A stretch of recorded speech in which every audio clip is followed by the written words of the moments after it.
always you draw a table, all right? So hybrid red flower is crossed with the white flower.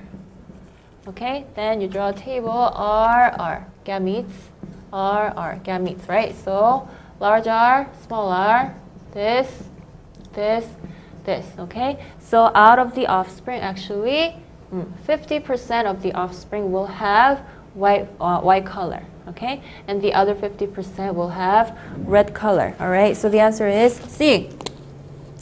Number 2, a red flower is crossed with the white flower and all the offspring are pink. What law of inheritance does this follow? All right, so if you see another phenotype, okay, rather than red and white, you see a mixed color, okay, which is the heterozygous phenotype, okay, then it's an incomplete dominance. Number 3, which of the following crosses best demonstrates the law of segregation? So it's always the cross between heterozygotes, okay? So heterozygotes, if they cross, then it is large A, small a, large A, small a. So the result is large A, small a, this, okay? So the ratio between these phenotypes are actually different. You know what I mean? 1 to 2 to 1, all right? So it is best shown by crossing the heterozygotes, okay? Number 4, if 2 pink Japanese 4 o'clock flowers are crossed, what is the chance that an offspring will be pink? Okay, so this is the incomplete dominance, the flower that we just looked at their picture, right? So if they are crossed, this is one gamete, right? It can produce this gamete, or these two. Okay, so if these two are fertilized, then this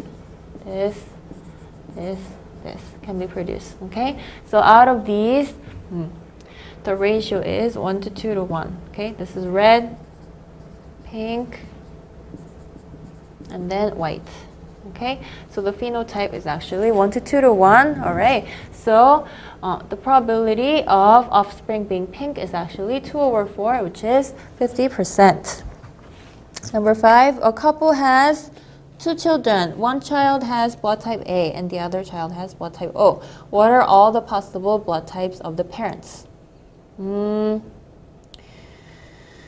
Okay, so if you look at the child blood type, okay, then you don't know the blood types of parents, okay, but the child has blood type A. So if it is A, it's AO or AA, right? And then the other child has blood type O. So if you have O blood type, it's always OO, okay? Then, for this to be true, both parents should have O so that it combines to produce O, okay? So this is something O, all right? But for this to produce AO, okay, or AA, then first of all, if this is AO, okay, then the other one, this one, also should be AO, like this, okay? Or